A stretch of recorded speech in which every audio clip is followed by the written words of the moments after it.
G'day guys, this is my starter up Sunday. Just picked up this morning off Gumtree this old Whitehead 105. Came from a deceased estate. His son was selling it and he just didn't have any use for it. He said that it was a one owner, bought it brand new. It's just a pity it didn't have the books. Appears to have the exhaust modified. Maybe the old guys just wanted it a bit quieter. It didn't take much to get it running. Just needed petrol. The chain tensioner needed to be unstuck. And just the pull start was a little bit sticky. But it had spark. Really good spark.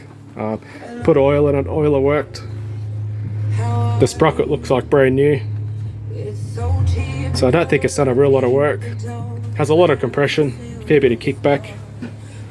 But overall it's just a really good old girl.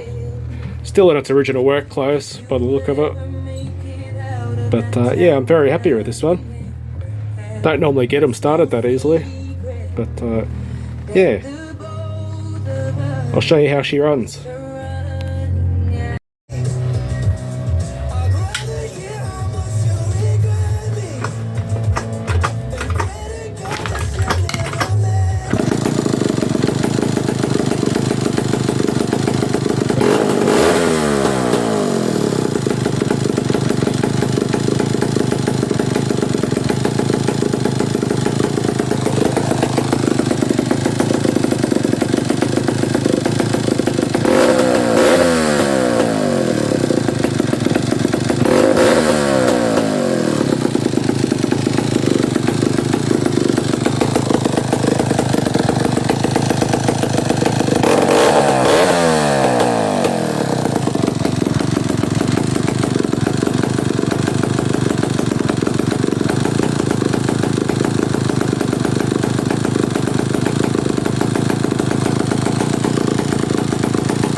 I could listen to that pop all day. Thanks for watching.